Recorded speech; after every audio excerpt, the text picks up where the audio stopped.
cari makanan. Dia nggak punya uang, diajak Sayyidina Abu Bakar tapi tidak diberikan uang.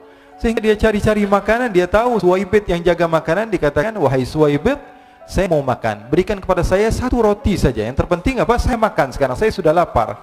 Kata Suwaibid, ya Allah, Nuaiman, kita tunggu Abu Bakar saja sehingga dia datang, karena ini amanat.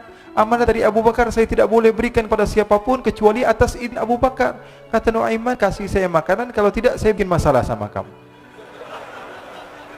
Merah wajahnya Suwaibid karena dia tahu, jangankan saya Rasulullah aja dimainin. Bingung, apa yang harus saya lakukan? Akhirnya Nuaiman bilang, gampangannya aja, kata Nuaiman, kamu kasih saya makanan, atau kalau tidak saya bikin masalah sama kamu. Bingung Suwaibid, pikir panjang. Setelah itu dia katakan, ya sudah Nuaiman, saya tetap mau jaga amanah Abu Bakar karena saya takut ini adalah perintahnya Allah, perintahnya Rasulullah sallallahu alaihi wasallam, dan perintah daripada Abu Bakar sahabatnya Nabi.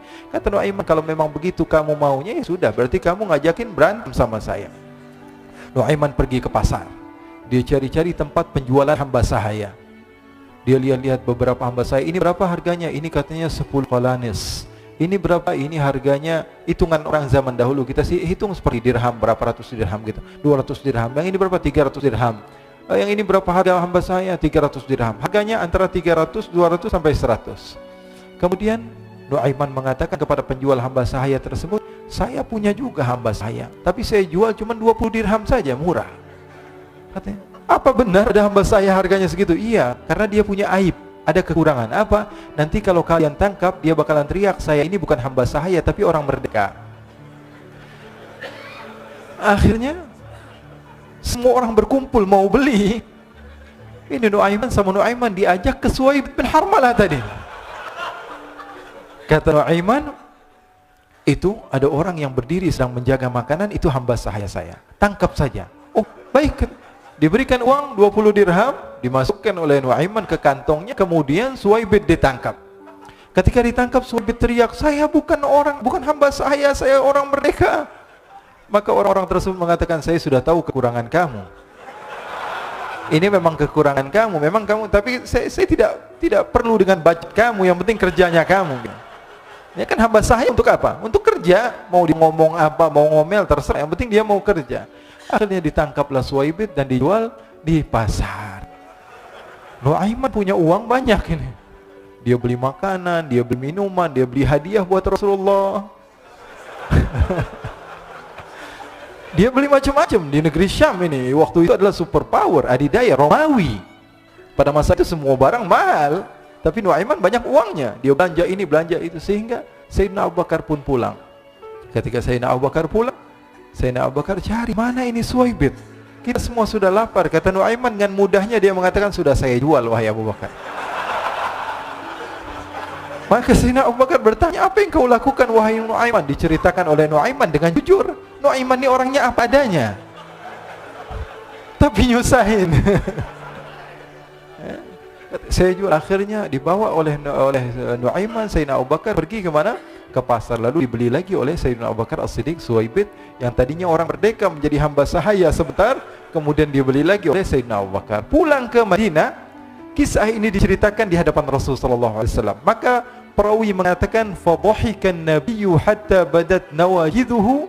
Ketika diceritakan kisah Nuaiman tersebut dengan Suwaibid, Rasulullah tertawa sejadi-jadinya sehingga gigi geraham Rasulullah sallallahu alaihi wasallam nampak di wajah mata para sahabat. Sehingga perawi lain mengatakan, 1 tahun berlalu Rasulullah, setiap ada tamu yang datang kepada Rasulullah, Rasulullah akan ceritakan kisah Nuaiman menjual Suwaibid. Jadi ada ikhwani, jangan kalian kira Rasulullah SAW itu hidup di satu masa sahabat-sahabatnya itu seperti ustadz-ustadz yang khusyuk, yang kayak Habib bin Ais ini banyak. Bahkan ikhwani, mungkin di akhir karena masanya sudah habis, pernah suatu waktu Rasulullah SAW didatangi asyraf, delegasi dari beberapa negara yang ingin mengenal apa itu agama Islam. Sehingga mereka datang kepada rumah Rasulullah SAW membawa unta, kendaraan yang ketika itu kendaraan yang paling mahal mereka miliki, untanya yang paling mewah. Diikat di depan rumah Rasulullah SAW. Tamunya pun masuk, duduk bersama Rasulullah SAW. Di depan rumah Rasulullah SAW ada beberapa sahabat ada Sayyiduna Hamzah. Kalian tahu Sayyidina Hamzah adalah orang yang pemberani. Ada Sayyiduna Umar, kalian tahu Sayyidina Umar adalah orang yang pemberani. Ada Sayyiduna Ali bin Abi Thalib, ada Sayyiduna Sa'ad bin Abi Waqqas. 4 sahabat ini lagi nongkrong gitu depan rumahnya Rasul sallallahu alaihi wasallam, berjaga sebelum Allah Subhanahu wa taala turunkan ayat wallahu ya'simuka minan nas. Ketika mereka sedang asyik duduk, tiba-tiba Nuaiman datang. Ini Nuaiman kalau datang pasti bikin sesuatu yang aneh. Bahkan dikatakan tidaklah Rasulullah SAW dalam keadaan bersedih kecuali Nuaiman datang, Rasulullah akan tersenyum. Jadi sebagian sahabat itu senang kalau sudah Nuaiman datang, pasti Rasulullah bahagia. Tapi ketika itu Nuaiman datang, ingin duduk bareng Sayyidina Hamzah. Sayyidina Hamzah katakan kepada Nuaiman, bercanda begitu. Nuaiman, kamu lihat unta orang datang dari luar Arab ini. Lihat, kata Nuaiman, ini besar banget ini, badannya besar gitu. Dagingnya pasti banyak. Iya nih kalau kita sate enak nih ntar malam. Kata Nuaiman. Kata Sayyidina Hamzah, apakah kamu berani? Kata Nuaiman, saya berani aja asal kalian gak bilang sama Rasulullah. Kata Sayyidina Hamzah, benar wahai Nuaiman, benar. Akhirnya Sayyidina Hamzah lupa masalah itu, cuma bercanda-bercanda saja. Sayyidina Hamzah lagi asik sama Sayyidina Umar, Sayyidina Ali. Tiba-tiba apa? Ternyata ketika dia melihat unta tersebut sudah pisah antara kepala sama badannya. Nuaiman mengatakan, wahai Hamzah, ini unta saya sudah potong, saya mau pergi sebentar, kalau Rasulullah cari saya, tolong jangan beritahu di mana saya. Nanti kalau keadaan sudah aman, mari kita nyate bareng-bareng. Ini ada yang seperti itu di zaman Rasulullah SAW. Maka dia pun berlari dan berlari mencari satu tempat supaya Rasulullah SAW dia selamat daripada Rasulullah SAW. Sehingga Sayyidina Hamzah bingung, ini kalau Rasulullah keluar gimana? Ada Hamzah Asadullah, ada Ali bin Abi Thalib, ada Umar, tak bisa jaga kendaraan tamunya Rasulullah sallallahu alaihi wasallam.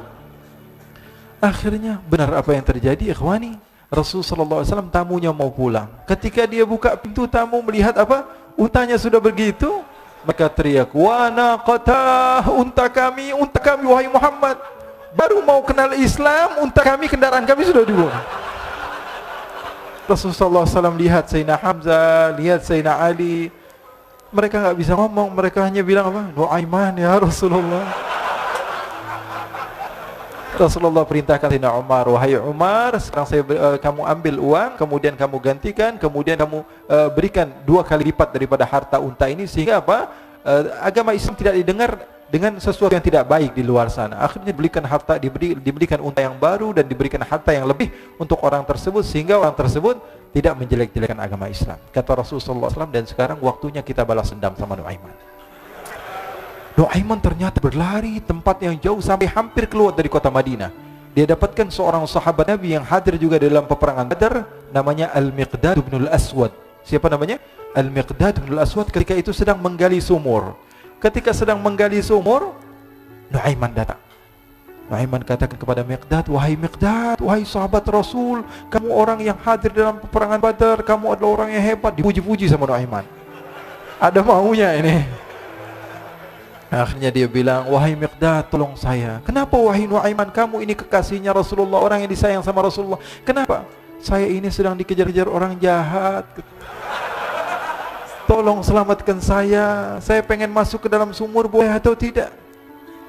Kata Miqdad, siapa yang mengejar kamu? Pokoknya saya dikejar sama orang-orang. Kamu mau atau tidak selamatkan saya? Kata, sudah, selagi kamu itu adalah sahabat Nabi, silahkan kamu masuk. Masuk akhirnya Nuaiman ke dalam sumur tersebut. Lalu Nuaiman mengatakan, wahai Miqdad, dia keluar lagi. Nanti kalau ada yang cari saya, tolong jangan beritahu saya di dalam sumur ya. Kata Miqdad, baiklah. Kata Nuaiman, siapapun yang bertanya tentang saya, kamu tidak akan kasih tahu. Iya, kata, walaupun Rasulullah yang tanya saya. Katanya, mungkin Rasulullah datang ke tempat sejauh ini. Iya, walaupun Rasulullah. Akhirnya masuk Nuaiman. Setelah beberapa menit, Rasulullah dan rombongan benar datang.